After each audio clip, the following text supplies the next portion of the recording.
Assalomu alaykum. Xalqimizda azaldan hunar o'rganib, hunarmandchilik bilan shug'ullanish ota-bobolarimizdan, momoy buvularimizdan bizga meros. Ular yasagan misgarlik, kulolchilik, zargarlik, temirchilik buyumlari deysizmi? Buvilarimiz tikkan kashtayu so'zanalar, sochiqu choyshablar, Namangan atlaslari-yu adraslari, shoyi-yu ipaklari hali hanuz dunyoni o'ziga maftun etib kelmoqda. Shuning uchun ham xalqimizda hunar o'rganishga, hunarli bo'lishga, ayniqsa milliy hunarmandchiligimizni rivojlantirishga alohida e'tibor qaratib kelinmoqda. Shunday ekan, milliy hunarmandchilikni rivojlantirish borasida olib borilayotgan islohotlarga bugun yurtdoshlarimiz qanday munosabat bildirishmoqda? Mamlakatimizda mana avloddan avlodga o'tib kelayotgan ustozoda hunarmandlarimiz bor. Ularning ishlari bilan tanishish va ularning mahorat darslarida qatnashish va tajriba almashish bo'yicha ushbu katta tashkil qilingan ko'rgazmada hamma 12 ta viloyatdan ishtirokchilar bor. Biz ham Qoraqalpog'iston Respublikasidan qatnashyapmiz, To'rtko'l tumanidamiz. Bu yerda xos turistlarimiz ham ko'p, chet eldan kelgan mehmonlar ko'p, qiziqishi juda ham kuchli bo'lyapti bizlarning narsalarga. So'rashyapti Qozog'istondan, Qirg'izistondan, Rossiyadan hozir chet elliklar ham kelib ko'rib ketishdi. Bizlar narsalarni ko'rib havas qilyapti. Birinchi o'rinda hunarmandchilik, bunga qo'shib hozir bugunda biz yangilik bo'ldi. Tibbiy turizmni rivojlantirish bo'yicha mana Namanganga alohida pavilyonlar joy ajratib berishdi. Biz hozir o'zimizni Namangan va Chortoq tumanini suvlarini, Namangandagi hamma sanatoriyalar o'zidagi suvlarni shifobaxsh suvlarni tavsiya qilyapmiz. Chortoq o'sha ekologik toza havo, ichimlik suvlari tozaligi bilan dunyoga mashhur bo'lib kelgan, bundan keyin ham mashhur bo'ladi. Mana shu yerga o'tirman, ishlarimni qilaman, insonlarni mana shu o'zimni oldimda kelib, mana shu kashtalarni savol berganlar juda ham menga qiziq bo'libdi bugun. Kashtan tikkan to'g'risiga, mana buni materiallar nimaga ishlatilganligi, mana shu to'g'rilarga gapiryaptilar. Men bunga juda ham xursand bo'lib, o'zimga bir boshqacha nima ilhom kelyapti-da. Shuning uchun tikib turibman. Men bolaligimdan bunga qiziqqanman. O'qiyman, juda ham zavq bilan, bu bilan o'tirsangiz bir qancha tikasiz, shuncha mahorat, shuncha xursandchilik bo'ladi. Men hozir busiz umuman o'zimni tasavvur qila olmayman hunarimsiz. Bundan tashqari har bitta qizga men hunar o'rganishni tavsiya qilaman. Hunar bilan juda ham ko'p narsaga erishish mumkin ekan. Masalan, faqat pul uchun emas, oilangiz uchun ham, hurmatingiz uchun ham, ayollar uchun eng zo'r hunar ekan. O'rtoqlarim bor. Mana kashtachilik, zardo'zilik, zargarlik, har tomonlama bir-birimizga yutuqlarimizni aytib, sevinib ishlab yuribmiz. Xudoga shukr. Bilmagan hunarlarimiz bir-birimizga aytib, yanada malakalarimizni oshirib yuribmiz. Milliy musiqa cholg'ulari bo'yicha 3-avlod usta hunarmandman. Bu kasbni bizga bobom boshlab berib, dadam davomchi, bugungi kunda men davom ettiryapmiz. Milliy kiyimlarni kiya olishimiz, do'ppilarni kiya olishimiz va sohamiz bo'yicha erkinliklar, imtiyozlar hammasi uchun xursandmiz bugun. Biz juda ham xursandmiz, chunki bu soliqsiz ishlashimiz, ko'plar subsidiya ajratish, shogird bo'yicha subsidiya ajratish, o'sha bo'yicha biz hozir yangi o'qishlar qilyapmiz, yangi hunarlar tiklayapmiz. Oldingi nisbatan hunarmandlarimiz juda ko'paygan, shogirdlarimiz mingdan ko'p. Shuning uchun juda ham xursandmiz. Ya'ni ham bizga motivatsiya berib, mana ko'rgazmalar bir-birimizdan o'rganishlar qilib, ko'proq motivatsiyalar olib, ya'ni ham yaxshi ishlar chiqarishga harakat qilamiz. Prezidentimiz juda ham tarixga e'tibor bergan ekan. Amir Temur bobomiz shunday sozgarlik, hunarmandchiliklarga juda katta e'tibor berib, davlatning rivojlanishiga hunarmandlarning hissalarini to'g'risida juda katta e'tibor berib, bularga rivojlanish uchun yordam bergan ekan. Hozirgi prezidentimiz ham xuddi mana shu sohada madaniyatimiz, ma'naviyatimiz, hunarmandchiligimizni rivojlantirishga juda ham katta e'tibor berdi. Ko'plab qarorlar qabul qilindi. Mana shu oxirgi 6 yilda chiqqan qaror farmonlar bilan hunarmandchilik yangi bosqichga chiqdi. Juda ko'p hunarmandlar markazlari, ustaxonalar ochilyapti. Bu aynan bu markazlar, ustaxonalar bu turizm yo'nalishiga kirgan joylarda ochilyapti. Bu narsa mana shu turizmning rivojlanishiga, turizm orqali biz hunarmandchiligimizni yana ham ko'rsatishga, hunarmandlarimizni boyishga, yoshlarimiz shu hunarga qiziqyapti. Nimaiki ko'ryapti, hunarmandchilik orqali ham oilani yaxshi tebatish mumkin. Xorijga chiqish mumkin. Yaxshi mahsulot sotish mumkin. Shu narsa mana shunday yarmarkalar biz hunarmandlarga kuch beradi. Prezidentimiz va hukumatimiz tomonidan umuman hunarmandchilik, turizm sohasiga e'tibor qaratilishi natijasida bu soha jadal rivojlandi. Xususan Namangan viloyatida ham turizm va hunarmandchilik sohalari jadal rivojlanib bormoqda. Birgina misol 2020-yili Namangan viloyatiga 22 ming xorijiy sayyohlar tashrif buyurgan bo'lsa, 2024-yilgi bu ko'rsatkich 500 mingdan ortib ketdi. Bu mana shu hunarmandchilik sohasiga berilgan e'tibor, katta festivallar o'tkazilishi, xalqaro ko'rgazmalar tashkil etilishi, konferensiya, seminarlar va xalqaro sport musobaqalari o'tkazilishi natijasida xorijiy sayyohlar O'zbekistonga demak qiziqishlar ortib bormoqda. Har bir hududimizdan 12-15 nafardan hunarmandlarimiz kelishgan. Bu juda katta imkoniyat bularga. Hunarmandlar juda ham xursand. Men mana shu zardo'stlik yo'nalishi, kasbatchilik yo'nalishlarini o'zim yaxshi bilganligim uchun bu haqiqiy zardo'st.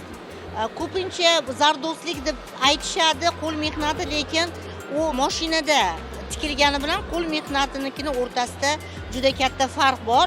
Bu qizimiz o'sha eski uslubda o'zimizni o'sha tariximiz, milliy hunarmandchiligimizni davomsiz sifatida ishni olib borayotgan ekanlar va menga juda ham qiziqqan joyim hozir bularni yaratgan asarlari xalq amaliy san'ati bilan bog'lanib, milliylikni zamonaviylikka bog'lab turib yaratayotgan mahsulotlarni men juda guvohi bo'ldim. Axsikent arxeologiya yodgorligi o'zbek davlatchiligining 3000 yillik tarixidan gaplashadi.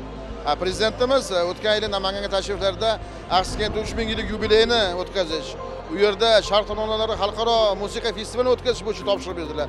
Hozirgi kunda Axsikentda 40 million dollarlik katta loyiha amalga oshirilyapti. Buning natijasida 10 ta ochiq osmon osti muzey qurilyapti. Bundan tashqari amfiteatr, juda katta antik shaharcha va park qurilyaptiki, bu Namanganning turizm salohiyatini 10-20 barobarga oshiradi. O'zbekiston Respublikasi Prezidenti Shavkat Mirziyoyevning 2021-yil 30-dekabrda mamlakatimizda hunarmandchilik faoliyatini qo'llab-quvvatlash tizimini yanada takomillashtirish chora-tadbirlari to'g'risidagi 77-sonli qarori qabul qilindi. Bu qaror mamlakatimizda hunarmandchilikning qayta rivojlanishiga, tiklanishiga va dunyoga yoyilishiga turtki berdi. Natijada hunarmandlar safi ham kengaya boshladi. Ayniqsa unutilayotgan ba'zi hunarmandchiliklar yana bo'y ko'rsata boshladi. Ana shu qaror asosida hunarmandlarga berilayotgan imkoniyatlar chinakam o'zbek hunarmandlarini shakllantirdi. Qolaversa, hunarmandlar sulolalarni davomchilari bo'lgan 5-chi, 6-chi, 7-chi avlod kabi sulolalarni vujudga keltirdi. Shunday ekan, bugungi kunda mamlakat yoshlarining hunarmandchilikka bo'lgan qiziqishlarini qanday baholash mumkin? Respublika hunarmandlik uyushmasida 27 mingdan ortiq hunarmand bo'lsa, shuni 43% bu yoshlar. Bu narsa bizni hunarmandimizga ertasi borligini bildiradi. Albatta mana bugun ham ustalar qatnashyapti, ham yonida shogirdlari. Ustalarga 50 mingdan ortiq yoshlar shogird qilib berilgan, o'sha shogird maktablari orqali. Bu narsa bu bizni O'zbekistonda iqtisodda ham bir ozgina bir ulush tashkil etadi. Sababi hunarmandlar uyida ham ishlab, farovonligi, kambag'aldan chiqishga, o'zi hunarmand kambag'al bo'lmaydi. Qo'lda hunari borda. Bu qaysi davr bo'lsin, qanday iqtisod bo'lsin, balkim bir narsa yasa, bir qilib o'zini tirikchiligini o'tkazadigan xalqda. Men o'zim hunarmandman, faxrlanaman bundan. Men o'zim 9-avlod vakiliman IPA matolari bo'yicha. Mana men bugun yarmarkani aylanib ko'ryapman. Hunarmandlarimizni kundan kunga mahsulotning sifati oshyapti, turi ko'payyapti. Bizning Respublika hunarmandlik uyushmasi ham 2025-yil o'ziga bir shior belgilab olgan. Yangicha yondashuv, yangi mahsulotlar. Biz bugun 25-yilda juda ko'p loyihalarda amalga oshirmoqchimiz. Avvalambor hunarmandlarga xomashyosi bilan ishlayapmiz. Ko'proq chetga yangi mahsulotlar bilan qatnashmoqchimiz. Agar biz yangi mahsulotlar bilan qatnashmasak, o'sish bo'lmaydi. Bu o'sish uchun bunday yarmarkalar kerak bizga. Qo'shni davlatlardan hunarmandlar taklif qilganmiz. O'zaro tajriba almashishga, hunarmandlar hududlarda boshqa hunarmandlarni tanishishga, xomashyoda o'zaro bog'lanishga qara turtki beradi. Odam nafaqat sotadi, bu yerdan bir narsa ham olib ketadi o'zining. 112-qaror bor. Umumiy ta'lim maktablari, musiqa maktablari, madaniyat uylarimizda, bog'chalarimizdan tortib yoshlarimizni tarbiyasiga juda ham katta e'tibor beryapti. Buning uchun nima qilishimiz kerak? Biz hunarmand sozgarlar katta miqdorda cholg'ularda ishlab chiqarib, sifatli darajada ishlab chiqarib, maktabgacha ta'lim, umumiy ta'lim maktablari, musiqa maktablari, madaniyat uylariga bersak, insonlar, farzandlarimiz ma'naviyatli, madaniyatli insonlar bo'lib chiqadi. Mana bizni hunarmandlarimiz qo'shayotgan eng katta hissasi. Sportimizda ham, madaniyatimizda ham, san'atimizda ham rivojlanish bo'lyapti. Men 40 yil kutgan narsani 19-yili prezidentimiz bilan ko'rishganimda menga aytdi. Bu qilgan ishlaringizni ilmiy asoslari bormi deganda men bor dedim. Bor degandan keyin bor degan javobimga yarasha, masalan, Amir Temur va Temuriylar davridagi cholg'u sozlar tarixi to'g'risida kitobni yozib tugatdim. Shu qilgan, yaratgan, yangi ixtiro qilgan cholg'ularimga ilmiy asoslariga mualliflik huquqi beramikin degan maqsadda yurgan edim. Mana yaqinda Adliya vazirligi tomonidan menga 11 ta cholg'u sozimizga hali O'zbekiston tarixida emas, boshqa davlatlarda ichida ham mualliflik huquqi bermagan ekan. Shu 11 ta cholg'u sozimizga mualliflik huquqini berdi. Undan tashqari kitobimga ham mualliflik huquqini berdi. Mana G'itchagi Boburiy degan cholg'uni yaratishda men Boburiylar paytidan juda ham Allomiy degan Boburning nabirasini vaziri bo'lgan. Boburiylar paytidagi ma'naviyatga, madaniyatga taalluqli hunarmandlar ishlarini saqlab qo'ygan ekan. Shuning ichida cholg'ulari ham bor. Shu cholg'ularni o'rganib turib, G'itchagi Boburiy cholg'usini, Dilrabo, Dilnavo degan, Barbad degan cholg'u xalq orasida bor nomi. Ammo lekin cholg'u o'zi yo'qib ketgan. Bu cholg'uni ham qaytadan tiklashga, hamma ilmiy asoslar asosida o'rganib, bularni tiklashga muvaffaq bo'ldik. Bularga ham sertifikatlarni, guvohnomalarni oldim. Xalqaro turizm ko'rgazmasi orqali biz ko'plab shartnomalar tuzish rejalashtirganmiz. Hozir kungacha ham demak 5 dan ortiq o'sha xorijiy turoperatorlar, turizm kompaniyalari hamda xalqaro tashkilotlar bilan shartnomalar imzolashga erishdik. Turizm salohiyati, umuman hunarmandchilik salohiyati yoki madaniy meros, umuman mana shu 3000 yillik tarixiga Axsikent yodgorligi butun respublikamiz sayyohlari, xorijiy sayyohlarni juda katta qiziqish uyg'otmoqdaki, mana shu salohiyatni biz namoyish etmoqmiz. Va bundan tashqari hozir mana shu hunarmandlarni ayollari bilan har biri bilan alohida suhbat qilib chiqdim va mana hozir Namangandan 4 nafar ayolimiz 40 nafar ayolni ham o'qitib, ham ish bilan ta'minlash bo'yicha o'zlari tashabbus bilan chiqdilar. Savdo sanoat palatasi aynan boshqa yo'nalishlar qatorida hunarmandchilikka juda katta urg'u beryapti. Sababi nega? Ba'zi bir hunarmandchilik yo'nalishlarimiz yo'qolib boryapti. Uni kuzatish mumkin. Mana hozir bir hunarmand bilan gaplashdim, pop-popchilik. Bizni o'sha biz yosh davrimizda bizni onalarimiz mana shu pop-popchilik yo'nalishida katta gilamlarni to'qib devorlarga osilar edi. So'zinalar qilinardi. Bu pop-popchilik ham bizni avloddan avlodga o'tib kelayotgan yo'nalishimiz. O'zbekiston bu o'zini o'sha amaliy san'ati, tasviriy san'ati, milliy hunarmandchiligi bilan dunyoga tanilgan. Qaysi bir davlatga bormang, bizni mana shu yo'nalishdagi mahsulotlarimiz bilan borsiz tan olinamiz. Qo'l mehnati chunki bizda saqlanib qolgan. Endi buni saqlanib qolgan deb qo'l qovushtirib o'tirmasdan buni rivojlantirishimiz, avlodga yetkazib berishimiz, kelgusi avlod ham buni o'zining merosi deb hisoblash kerak. Axsikentga bu yil 50 ming sayyoh kelgan bo'lsa, 2 yil ichida biz bu sayyohlar sonini 1 millionga chiqarmoqchimiz. Bu bitta Axsikent misolida. Chunki Gulbayramni qo'shadigan bo'lsak, Namangandagi sayyohlarning sonini 10 milliondan oshirish. Bu respublikada eng katta ko'rsatkich bo'ladi va bunda xorijiy sayyohlarning o'rni 300 mingga yetadi. Bu bitta mintaqa uchun juda katta yaxshi ko'rsatkich. Bizda potensial bor. Bizda daryo bor, tog' bor, tarix bor. Xorijiylarga mana shunaqa narsa kerak. Namanganda turizm uchun barcha imkoniyat bor va biz bundan unumli foydalansak, aholini turmush darajasi oshadi. Mana shu bugungi kunda shu Axsikent atrofida 5000 ga yaqin yangi ish o'rni yaraldi. Mana shu gastronomik markazlarda minglab odamlar ishlayapti. Odamlar Axsikent kelgan sayyohlarning orqasidan pul topyapti. Bu turmush farovonligi oshyapti. Turizm bu umuman O'zbekiston iqtisodini yangi darajaga olib chiquvchi alohida driver desak bo'ladi. Bugungi kunda milliy hunarmandchilik mahsulotlari nafaqat ichki bozorlarimizda, balki dunyoning barcha bozorlarida o'z xaridoriga, o'z muxlisiga ega bo'lib bormoqda.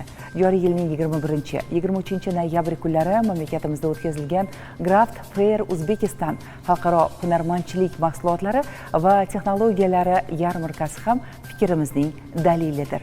Bu yil 3-marotaba o'tkazilayotgan yarmarkada respublikamizning turli hududlariga xos bo'lgan kashtachiliklar, zardozlik, zargarlik ishlari, misgarlik va yog'och o'ymakorligining 100 dan ortiq mahalliy hunarmandlarimiz bilan birga Tojikiston, Qozog'iston hamda Turkmaniston kabi xorijiy hunarmandlarning ham ishtiroki o'z-o'zidan milliy hunarmandchiligimizga qiziqish ortayotganini ko'rishimiz mumkin. Hunarmandchilik bu nomoddiy madaniy merosda og'izdan og'izga, otadan bolaga o'tkalayotgan kasb hunar. Katta hunarmandlarimizni ko'rgazmalarni tashkil qilish harakatini qilyapmiz. Katta ustalarimizni kitoblarini nashr qilish harakat qilamiz. Mana bizda birinchi bor bu yil muhtaram prezidentimizning qarori bilan hunarmand jurnalimiz 3 tilda chiqadi. Bu jurnalimiz orqali biz aeroportlarda, vokzallarda yana bir hunarmandlarimizni ko'rsatish imkoniyatimiz bo'ladi. Shu bilan birga qo'llanmalar ham ishlab chiqyapmiz. Bu usta shogirdlarga bag'ishlangan. Bu yil 4 ta hunar yo'nalishi bo'yicha yoshlarga aniqroq, to'liqroq bir qo'llanma ishlab chiqyapmiz. Yana bitta hozir qo'llanma, yangi loyihamiz bor. Bu asl hunar degan nomlangan. Bu oddiy qo'llanma, bu albatta mana bu ko'rgazmaga yoki xalqaro festivalga turist bo'lsin, kelganda mahsulotni haqiqiy va qalbakisidan ajrata olmaydi. Bugun zamonaviy global dunyoda Xitoydan, Hindistondan kontrakt mahsulotlar kirib kelyapti. Mana shularni aniqlaydi hon. Aynan bizning hunarmandlarimiz mahsulot sotishga imkoniyat beruvchi qo'llanmalar ishlab chiqyapti. Bu albatta har bir ishga, har bir sohaga ilmni qo'llamasangiz kelajagi yo'q deb o'ylayman. Albatta tabiatimiz chiroyli. Lekin shu bilan birga madaniy meros obyektlarimizni ko'rsatyapmiz. U yerda albatta hunarmandsiz bo'lmagan va u yerda hozir bugungi kunda ishlab turgan hunarmandlarsiz tasavvur qilib bo'lmaydi. Bu hunarmandchilikka albatta e'tibor bo'ladi. Davlatimiz, hukumatimiz tomonidan e'tibor susaymaydi. Biz bu narsa bizga katta kuch beradi-da, biz keyingi yillarga yana ham yaxshi ishlarga, yana ham ko'plab yoshlarni tarbiyalashga, o'zimizni madaniyatimizni tashqariga ko'proq olib chiqishga harakat qilamiz. Andijonimizda katta fabrika qurganmiz. Shu fabrikamizda avvalambor yoshlar ishlaydi, yosh ayollar ishlaydi, ishsiz ayollar ishlaydi, hamda yigitlarimiz bor.